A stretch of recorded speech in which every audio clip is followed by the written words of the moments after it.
श्री सुब्रह्मण्य माला मंत्र। ओम अस्य श्री सुब्रह्मण्य माला महामंत्रस्य ब्रह्म ऋषिः गायत्री छन्दः श्री सुब्रह्मण्य कुमारो देवता श्रीं बीजं ह्रीं शक्तिः क्लीं कीलकं मम सर्वाभीष्टसिद्ध्यर्थे जपे विनियोगः। करन्यासः ओम श्रीं ह्रीं क्लीं कुमाराय अंगुष्ठाभ्यां नमः। ओम श्रीं ह्रीं क्लीं शरवणभवाय तर्जनीभ्यां नमः। ओम श्रीं ह्रीं क्लीं कार्तिकेयाय मध्यमाभ्यां नमः। ओम श्रीं ह्रीं क्लीं मयूरवाहनाय अनामिकाभ्यां नमः। ओम श्रीं ह्रीं क्लीं स्कन्दाय कनिष्ठिकाभ्यां नमः। ओम श्रीं ह्रीं क्लीं सुब्रह्मण्याय करतलकरपृष्ठाभ्यां नमः।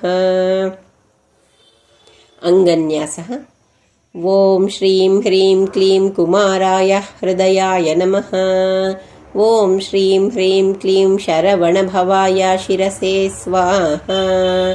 ओम श्रीं ह्रीं क्लीं कार्तिकेयाय शिखायै वौषठ। ओम श्रीं ह्रीं क्लीं मयूरवाहनाय कवचाय हुम्। ओम श्रीं ह्रीं क्लीं स्कन्दाय नेत्रत्रयाय वौषठ। ओम श्रीं ह्रीं क्लीं सुब्रह्मण्याय अस्त्राय फट्। भूर्भुवः सुवरोमिति दिग्बन्धः। ध्यानम् बालार्कायुतसन्निभं शिखिरथारूढं च षड्भिर्मुखैः भास्वद्वादशलोचनं मणिमयैराकल्पकैरावृतं विद्यापुस्तकशक्तिकुक्कुटधनुर्बाणासिखेटान्वितं भ्राजत्कार्मुकपङ्कजं हृदि महासेनान्यामान्द्यं भजे। लमित्यादि पंचपूजा।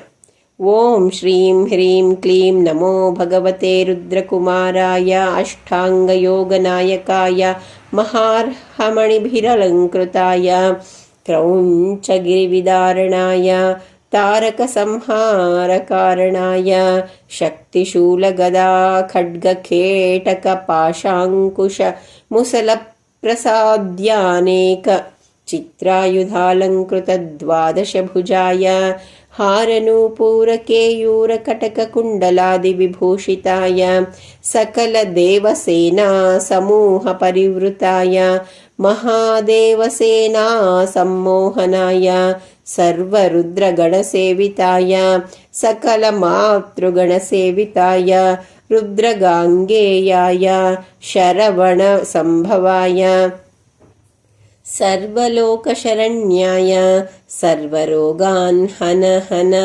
दुष्टान् त्रासय त्रासय सर्वभूतप्रेतपिशाच ब्रह्मराक्षसान् उत्सारय उत्सारय अपस्मारकुष्ठादीन् आकर्षय आकर्षय भञ्जय भञ्जय वातपित्तश्लेष्मज्वरामयादीन् आशु निवारय निवारय दुष्टं भीषय भीषय सर्वलुण्ठाकादीन् उत्सादय उत्सादय सर्वरौद्रं तनुरुत्सारय उत्सारय मां रक्ष रक्ष भगवन् कार्तिकेय प्रसीद प्रसीद।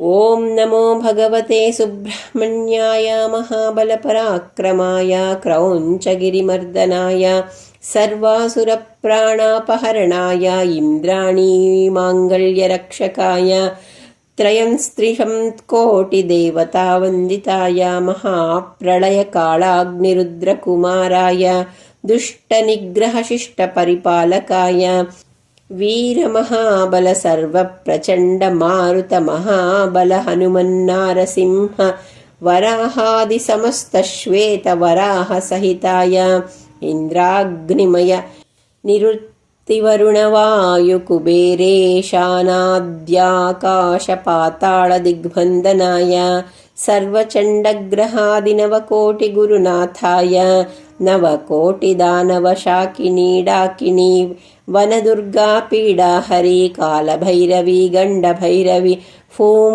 फूं दुष्टभैरवी सहित भूतप्रेतपिशाच वेताळ ब्रह्मराक्षसादिदुष्टग्रहान् भञ्जय भञ्जय षण्मुखवज्रधरा समस्तग्रहान्नाशय नाशय समस्तरोगान्नाशय नाशय समस्तदुरितं नाशय नाशय ॐ रं ह्रां ह्रीं मयूरवाहनाय हुं फट् स्वाहा ॐ सौं श्रीं ह्रीं क्लीं ऐं सौं नं कं सौं शरवणभव।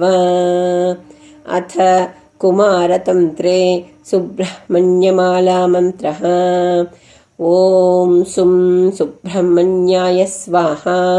ॐ कार्तिकेय पार्वतीनन्दन स्कन्द वरद वरद सर्वजनं मे वशमानय स्वाहा।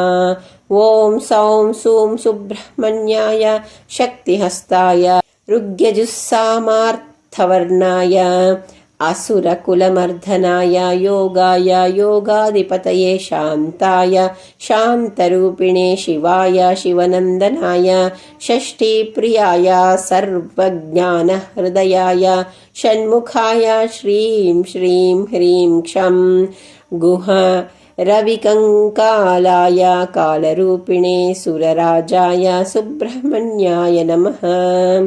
ॐ नमो भगवते महापुरुषाय मयूरवाहनाय गौरीपुत्राय ईशात्मजाय स्कन्दस्वामिने कुमाराय तारकारये षण्मुखाय द्वादशनेत्राय द्वादशभुजाय द्वादशात्मकाय शक्तिहस्ताय सुब्रह्मण्याय ॐ नमः स्वाहा। उत्तरन्यासः करन्यासः। ॐ श्रीं ह्रीं क्लीं कुमाराय अङ्गुष्ठाभ्यां नमः। ॐ श्रीं ह्रीं क्लीं शरवणभवाय तर्जनीभ्यां नमः। ॐ श्रीं ह्रीं क्लीं कार्तिकेयाय मध्यमाभ्यां नमः। ॐ श्रीं ह्रीं क्लीं मयूरवाहनाय अनामिकाभ्यां नमः। ॐ श्रीं ह्रीं क्लीं स्कन्दाय कनिष्ठिकाभ्यां नमः। ॐ श्रीं ह्रीं क्लीं सुब्रह्मण्याय करतलकरपृष्ठाभ्यां नमः। अङ्गन्यासः। ॐ श्रीं ह्रीं क्लीं कुमाराय हृदयाय नमः। ॐ श्रीं ह्रीं क्लीं शरवणभवाय शिरसे स्वाहा। ॐ श्रीं ह्रीं क्लीं कार्तिकेयाय शिखायै वौषठ। ॐ श्रीं ह्रीं क्लीं मयूरवाहनाय कवचाय हुं। ॐ श्रीं ह्रीं क्लीं स्कन्दाय नेत्रत्रयाय वौषठ। ॐ श्रीं ह्रीं क्लीं सुब्रह्मण्याय अस्त्राय फट्। भूर्भुवः सुवरोमिति दिग्विमोकः। इति श्री सुब्रह्मण्यमालामन्त्रः।